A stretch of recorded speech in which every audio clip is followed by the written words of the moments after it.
Dans les rues pavées de Gondomar, une petite ville nichée aux abords de Porto, l'air semble encore chargé d'un silence pesant, 3 mois après le drame qui a ébranlé le monde du football. Le 3 juillet 2025, une Lamborghini Huracan a quitté la route sur l'autoroute A52, près de Zamora en Espagne, dans un fracas de métal tordu et de flammes voraces.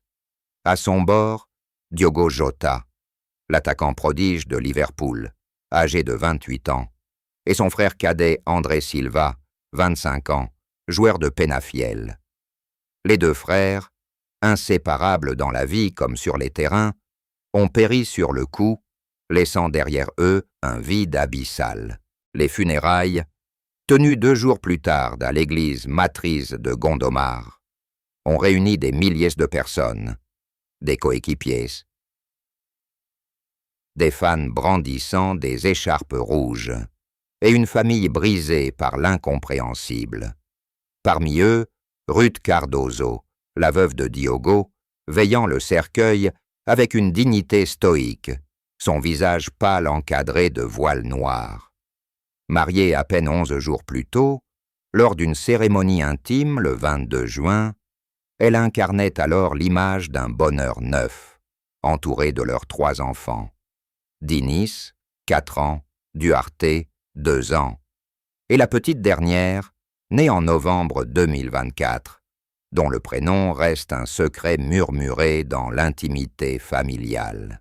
Pourtant, ce deuil, qui a submergé les hommages mondiaux, du Premier ministre portugais Luís Montenegro à Jürgen Klopp, l'ancien entraîneur de Liverpool, portait en lui une énigme. Ruth, discrète depuis le crash, a refusé interview et micro, se retranchant dans la maison familiale de Porto.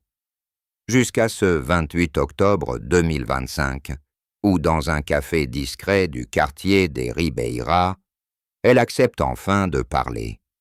Son aveu, un secret enfoui depuis des années, bouleverse les certitudes sur l'homme qu'était Diogo Jota, un champion discret, un père aimant, mais hanté par une ombre qu'il n'a jamais osé affronter publiquement.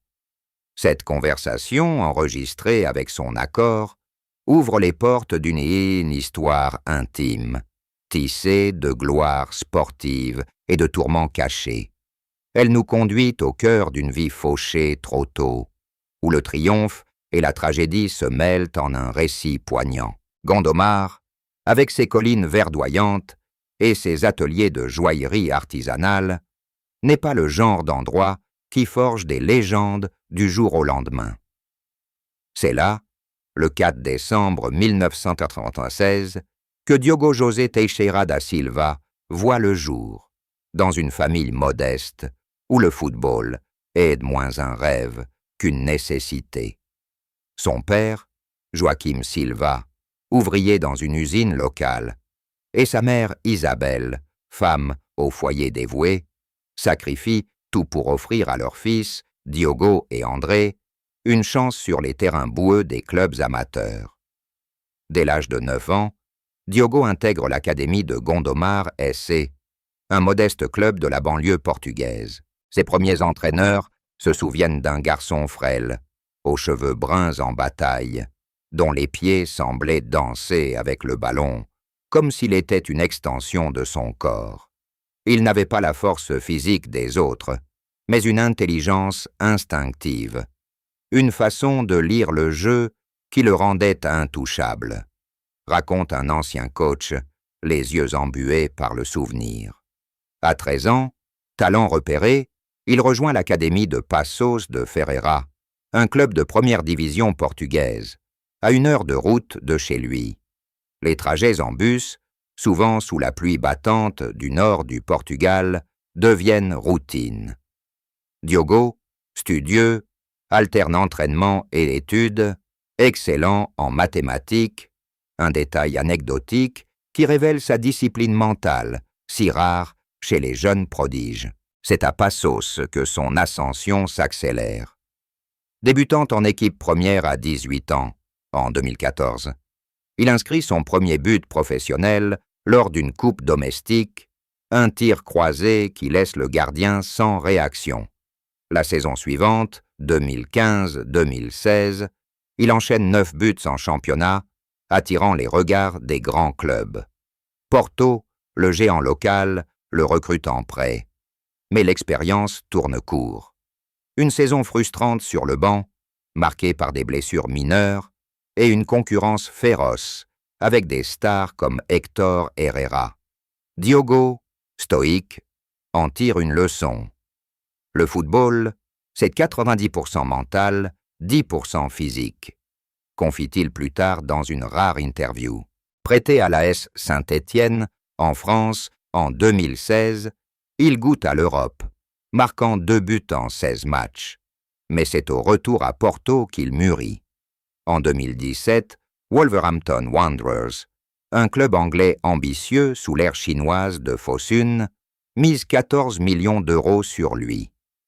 Les supporters de Molineux, surnommés les Wolves, adoptent immédiatement ce Portugais discret qui porte le numéro 18 avec une humilité désarmante.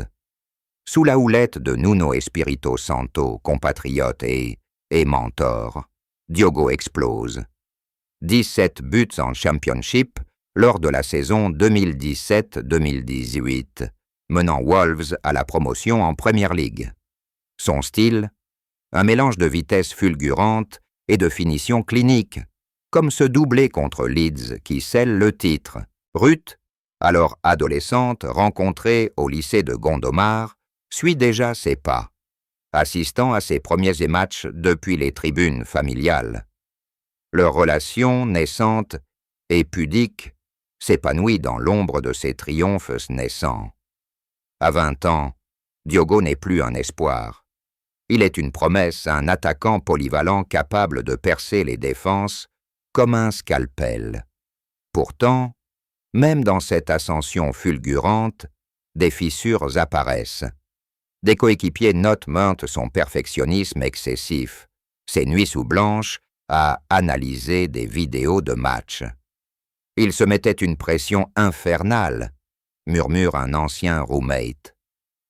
Ce chapitre des origines, loin des projecteurs, dessine les contours d'un homme dont la détermination masquait déjà des vulnérabilités profondes, prêtées à ressurgir sous le poids de la gloire. L'été 2020 marque un tournant décisif.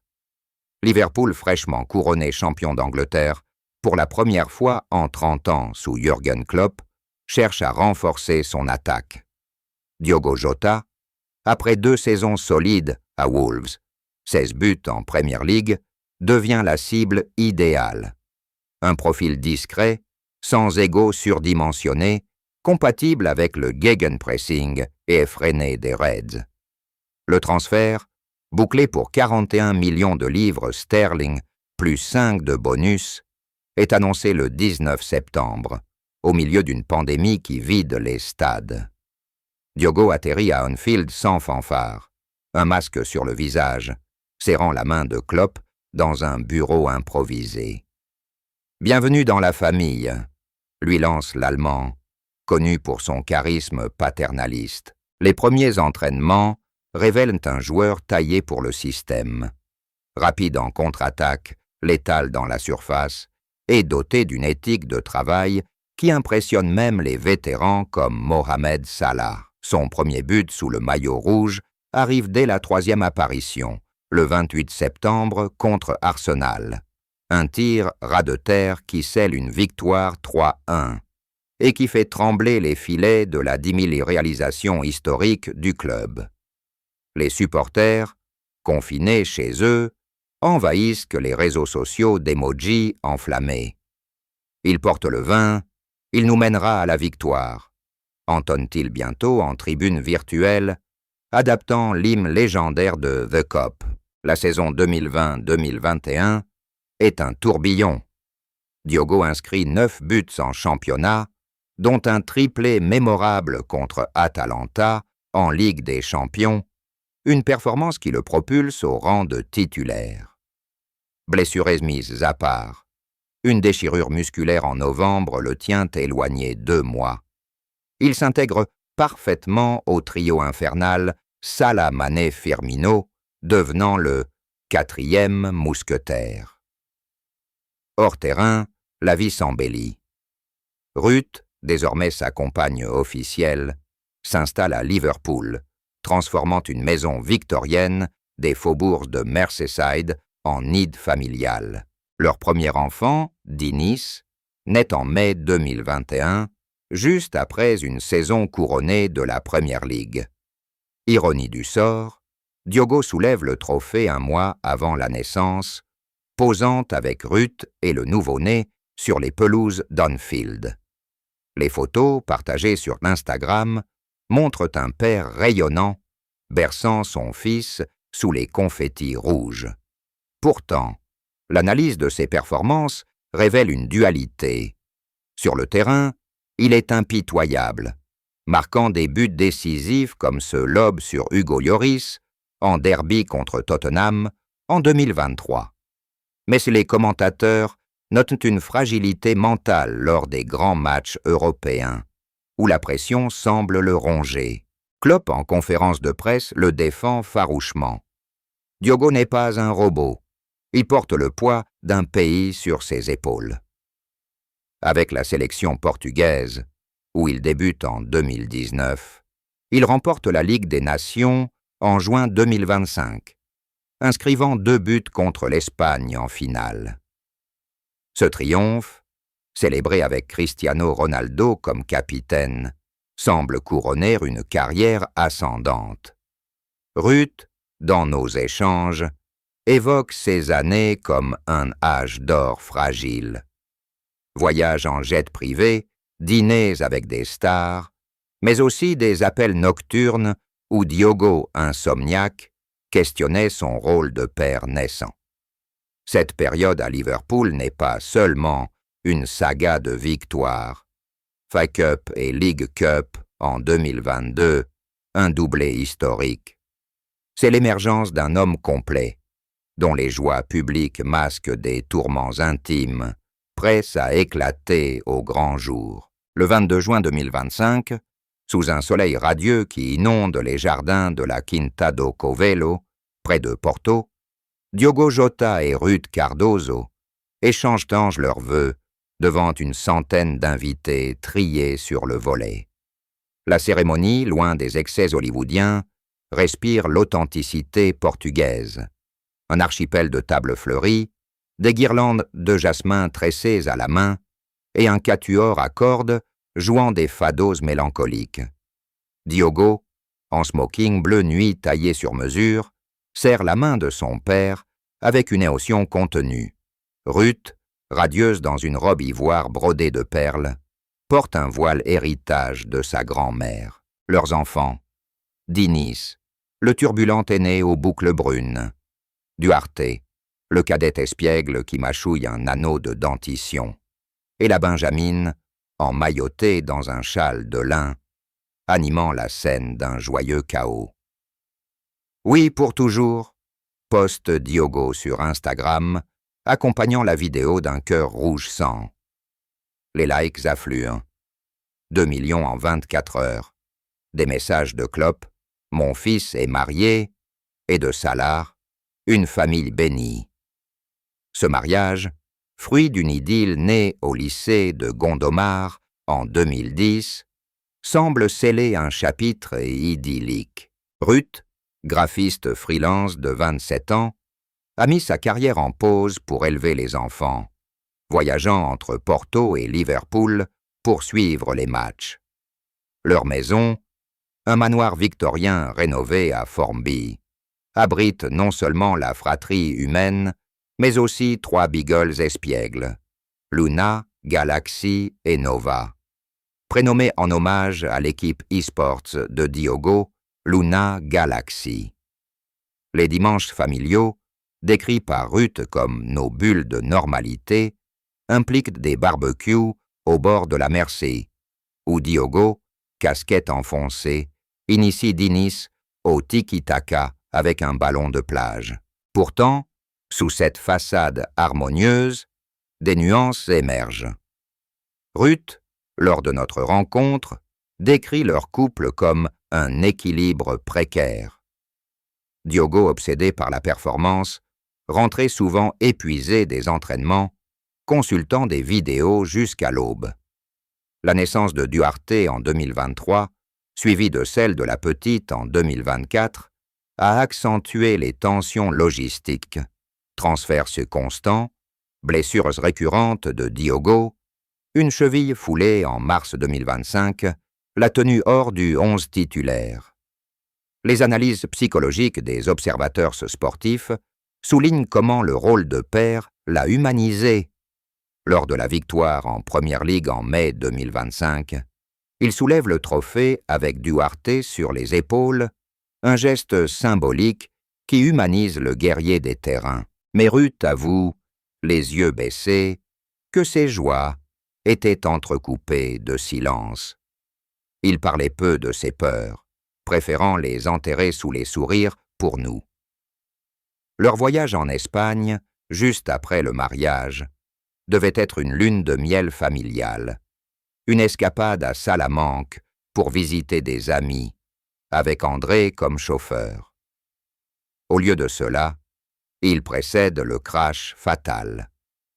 Ce chapitre du bonheur conjugal, illuminé par des photos volées de rires partagés, révèle un sanctuaire bâti sur des fondations solides, mais fissuré par l'absence de Diogo, souvent absent pour les premiers pas de ses enfants. C'est dans cette intimité volée que le secret commence à poindre, un fardeau que Ruth porte seule depuis des mois, attendant le moment de le libérer. La route A52 serpente à travers les plaines arides de Castille et Long, un ruban d'asphalte bordé de champs de blé doré sous la lune d'été. Le 2 juillet 2025, vers 23 heures, Diogo Jota, Ruth et les enfants atterrissent à l'aéroport de Vigo, après un vol charter depuis Liverpool. L'occasion ? Une pause bien méritée après la saison triomphale. La Première Ligue conquise, la Ligue des Nations en poche, et ce mariage frais comme une brise atlantique.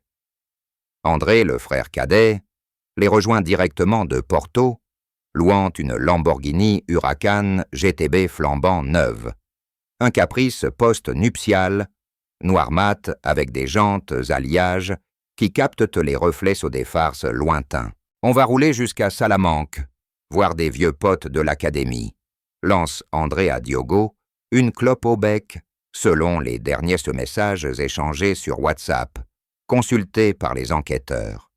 Ruth et les enfants, épuisés par le voyage, optent pour un hôtel à Zamora, à mi-chemin, préférant une nuit de repos avant la suite. Diogo embrasse sa femme sur le front, promettant « On se rejoint demain matin pour le petit-déj ». Les petits s'endorment dans la suite, bercés par le ronron de la climatisation, tandis que les frères, grisés par la liberté nocturne, enfourchent la bête mécanique. Les témoins, rares sur cette portion déserte, décrivent une soirée claire, avec une température douce de 22 degrés. La Huracan, capable de 325 km/h, fit la vive allure. Les rapports balistiques ultérieurs estiment 180 km/h au moment du drame. Vers 1h15, au kilomètre 65 près de Cernadilla, un virage serré mal négocié. La voiture dérape sur une plaque d'huile, invisible dans l'obscurité. Elle percute la glissière centrale dans un choc frontal, se disloque en un amas de débris carbonisés. Les flammes jaillissent instantanément, alimentées par le réservoir crevé, illuminant la nuit comme un signal funeste. Un camionneur polonais, premier sur les lieux, freine en catastrophe et appelle les secours.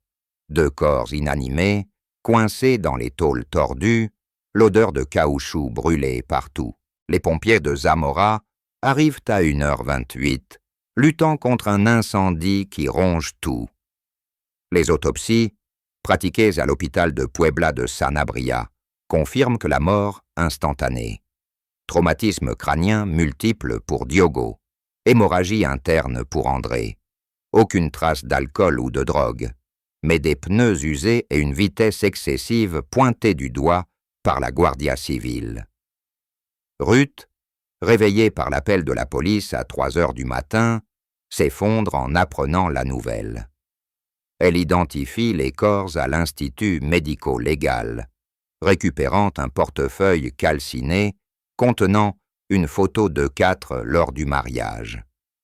Les enfants, miraculeusement épargnés, sont rapatriés à Porto par un oncle, sous le choc muet d'une perte qu'ils ne comprennent pas encore. L'annonce, filtrée par les médias espagnols à l'aube, provoque une onde de choc mondial. Liverpool publie un communiqué laconique. Le club est dévasté. Diogo était plus qu'un joueur. Il était un frère. Les chaînes sportives interrompent leur programme, diffusant des montages de ses buts iconiques. Le lob sur Ramsdale en League Cup, le vainqueur contre Everton en avril. À Anfield, les supporters déposent spontanément des écharpes et des bouquets au mémorial improvisé. Une marée rouge qui submerge les grilles. Ronaldo, ému aux larmes sur Instagram, écrit « Mon petit frère, ton sourire illuminait les vestiaires. » Mais derrière les hommages, l'enquête s'éternise. Des rumeurs de disputes fraternelles vite démenties, et des analyses toxicologiques approfondies qui ne révèlent rien d'anormal. Ruth, interrogée comme témoin clé, reste prostrée, refusant de spéculer. Les funérailles, le 5 juillet, transforment Gondomar en sanctuaire. La procession funèbre, avec 2 cercueils jumeaux portés par des coéquipiers, Virgil van Dijk, Trent Alexander-Arnold, attire 15 000 personnes. Ruth, soutenue par sa sœur, marche derrière, Duarte dans les bras, tandis que Dinis lance une fleur sur le sol. Le prêtre, dans son homélie, évoque 2 âmes volées par la nuit. Mais les murmures persistent. Pourquoi cette voiture si puissante, louée à la hâte? Des experts en accidentologie, contactés par la presse, dissèquent le rapport. Un mélange fatal de fatigue post-vol, de routes sinueuses et d'excès de confiance. Pourtant, pour Ruth, ce n'est que le début d'un cauchemar plus vaste. Les semaines suivantes, elle gère l'héritage. Liverpool verse le solde du contrat de Diogo, 8 millions d'euros annuels, en versement mensuel pour les enfants, tandis que Wolves et Porto créent des fonds en mémoire des frères. Mais dans l'intimité, le deuil se cristallise en questions lancinantes. Diogo, si prudent d'habitude, a-t-il pressenti quelque chose? Ce crash n'est pas seulement une tragédie mécanique. Il est le point de rupture d'une vie sous tension, où les secrets refoulés explosent enfin au contact de la perte. Les jours qui suivent sur le crash se muent en un brouillard épars pour Ruth Cardozo. Retournée à Porto avec les enfants, elle s'enferme dans la maison familiale, une bâtisse de pierre ocre aux volets clos, où les échos des rires de Diogo résonnent encore dans les couloirs. Les médias, affamés de détails, campent dehors, drones survolant le toit, journalistes déguisés en livreurs. « Laissez-nous respirer », implore-t-elle par un communiqué laconique, lu par son avocat. Pourtant, le monde du football, solidaire, déploie un filet de sécurité. Arne Slot, successeur de Klopp, organise des livraisons de repas chauds depuis Liverpool. La fédération portugaise assigne un psychologue familial. Ruth, 27 ans, graphiste talentueuse qui avait mis ses projets artistiques en suspens pour la famille, se retrouve veuve et mère célibataire du jour au lendemain. Dinis, l'aîné, pose des questions innocentes. Papa rentre quand du match? Duarte, plus intuitif, refuse de dormir sans son doudou marqué du numéro 20. La Benjamine, à 9 mois, pleure sans raison apparente, comme si elle sentait l'absence Ruth, les nuits hachées par l'insomnie, feuillette des albums photos. Diogo lors de son premier Noël en famille, déguisé en Père Noël maladroit, ou lors d'une escapade à la plage de Matosinhos construisant des châteaux de sable avec les garçons. Ces images, autrefois source de joie, deviennent des lames. Le deuil public, lui, est un cirque. Le 6 juillet, une veillée à Anfield réunit 50 000 fans, chantant « You'll never walk alone » jusqu'aux larmes. Ruth décline l'invitation, préférant une messe privée à Gondomar, où elle allume un cierge pour André, le petit frère protecteur. Les hommages affluent. Prince William, en tant que patron de la FA, salue un membre de la grande famille du football. Gary Neville, sur X, évoque un cœur pur arraché trop tôt. Mais pour Ruth, ses louanges sonnent creux. Interview refusée, elle communique via des posts Instagram minimalistes. Une photo de chaussures de foot miniature, légendée pour toi toujours. Les tabloïds spéculent, la veuve en pleurs refuse l'héritage, ignorant les batailles administratives, rapatriement des corps, expertises judiciaires espagnoles et une enquête portugaise sur la location de la voiture, suspectée d'être sous-assurée. Ruth engage un cabinet londonien pour gérer les royalties e-sports de Diogo. Son équipe Luna Galaxy, classée mondiale au FIFA, génère encore des revenus. Financièrement, elle est protégée. L'assurance vie de Liverpool couvre 20 millions d'euros, plus les primes de la FIFA pour ses 49 sélections. Mais l'isolement pèse. Ses parents, artisans retraités, l'entourent, tandis que sa sœur, infirmière à Lisbonne, alterne visites et appels. Le silence était mon armure, confie-t-elle aujourd'hui, la voix tremblante. Ce mutisme n'est pas seulement chagrin, il est ce gardien d'un secret que Diogo lui avait juré de taire, un fardeau médical qui rongeait leur intimité depuis des années. Les mois passent en thérapie de groupe pour veuves de sportifs, où Ruth écoute des histoires similaires. Épouse de pilotes de F1 ou de rugbymen, unie par la brutalité du destin. À l'automne, elle reprend le dessin, esquissant des portraits abstraits de Diogo.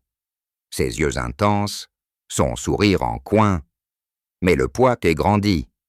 Des rêves récurrents où il lui murmure « Dis-leur, Ruth, pour nous libérer ». Ce silence, long de 3 mois, n'est pas passif. Il est une gestation douloureuse, préparant l'aveu qui va fissurer l'image immaculée du héros. Les enfants, eux, grandissent dans l'ombre. Dini s'intègre une école locale, inscrivant « Papa champion » sur ses cahiers. Les cadets babillent des mots nouveaux, ignorant que leur monde s'est rétréci. Ruth, miroir brisé de ce deuil, porte seule la charge, jusqu'à ce que la vérité, inexorable, l'oblige à parler. Ce 28 octobre, dans le café aux murs tapissés de faïences azuléjo, Ruth Cardozo s'assoit face à moi, une tasse de galop fumante entre les mains. Ses cheveux châtains, noués en chignon lâche, encadrent un visage marqué par les cernes, mais ses yeux verts, héritage de Diogo, brillent d'une détermination nouvelle. J'ai attendu 3 mois, le temps de la saison qui recommence sans lui, pour que le monde soit prêt. Commence-t-elle d'une voix posée, mesurée. Le secret qu'elle porte. Diogo Jota a lutté depuis 5 ans contre une leucémie myéloïde aiguë, un cancer du sang diagnostiqué en secret à l'été 2020, juste avant son transfert à Liverpool. Il avait 23 ans, au sommet de sa forme, et les médecins de Porto l'ont détecté lors d'un bilan de routine pour le prêt à Wolves. Une anomalie dans les globules blancs, indolore au début, mais progressive. Les mots tombent comme des pierres dans un étang calme, ridant la surface lisse de la légende Jota. Diogo, farouchement privé, avait choisi le silence absolu. Pas de chimiothérapie agressive qui l'aurait écarté des terrains. À la place, un protocole expérimental portugais, des injections discrètes et des suivis mensuels camouflés en ACIS, en récupération musculaire. Ruth, alors fiancée, avait été sa confidente unique. Il me disait « Si je parle, c'est fini. Les clubs me lâcheront. Les fans me plaindront au lieu de m'admirer.